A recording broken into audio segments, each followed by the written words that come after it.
Instead of following the science, Joe Biden wants to inflict a painful shutdown on the entire country. His shutdown would inflict unthinkable and lasting harm on our nation's children, families, and citizens of all backgrounds.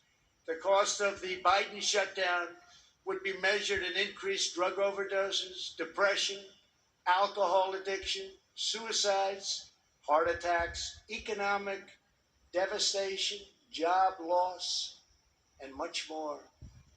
Joe Biden's plan is not a solution to the virus, but rather it's a surrender to the virus.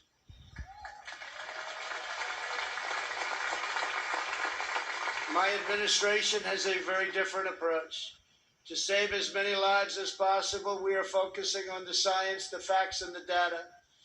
We are aggressively sheltering those at highest risk, especially the elderly, while allowing lower-risk Americans to safely return to work and to school. And we want to see so many of those great states be opened by Democrats. We want them to be open. They have to be open. They have to get back to work.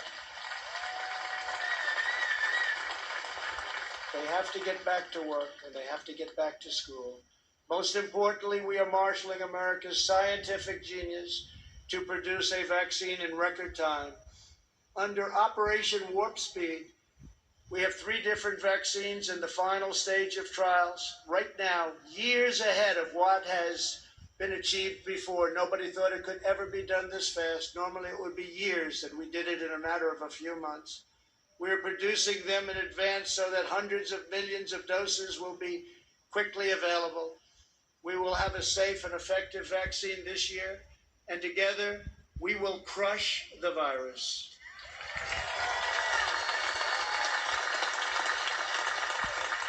At the Democrat convention, you barely heard a word about their agenda. But that's not because they don't have one.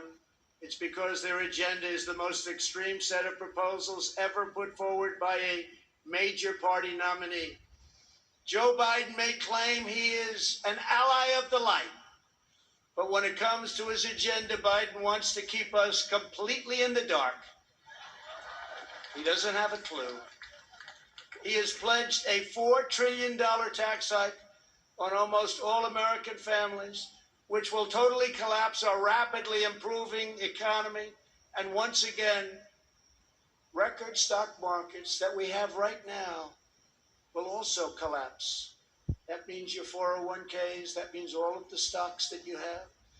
On the other hand, just as I did in my first term, I will cut